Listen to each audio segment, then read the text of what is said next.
ในวันที่ 5 สิงหาคม ปี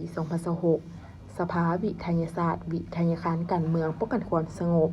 ได้จัดกองประชุมคนครัวเพื่อรับร้องหัวข้อเขียนบทโครงการจบสั้นทฤษฎีการเมืองการบรรษาปริญญาตรีรุ่นที่ 1 โดยการเป็นประธานของพันเอกโสนพระจันทร์ธรรมวงศ์รองหัวหน้าอำนวยการวิทยาการการเมืองป้องกันความสงบทั้งเป็นประธานสภาวิทยาศาสตร์วิทยาการการเมืองมีคณะภาคคณะอำนวยการเขตรับซื้อบรรดาห้องคณะวิชา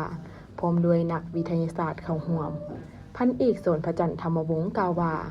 การจัดกองประชุมในครั้งนี้ก็เพื่อรับร้องเอาหัวข้อการเขียนบทโครงการจบสั้นทฤษฎีการเมืองการบรรษา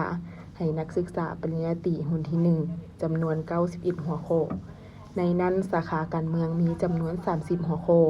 สาขาเศรษฐศาสตร์การเมืองและคุ้มครองเศรษฐกิจจำนวน 30 หัวข้อและสาขาการบรรษาจำนวน 31 หัวข้อโอกาสนี้คณะประธานกองประชุมพร้อมด้วยภาคส่วนที่เกี่ยวข้องที่เข้าร่วมในครั้งนี้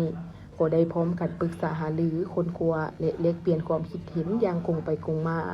ใส่บรรดาหัวข้อดังกล่าวเพื่อให้มีเนื้อในอุดมสมบูรณ์และสามารถนำไปจัดตั้งพันขยายลงลึกเข้าในเวียกงานตัวจริงในต่อหน้า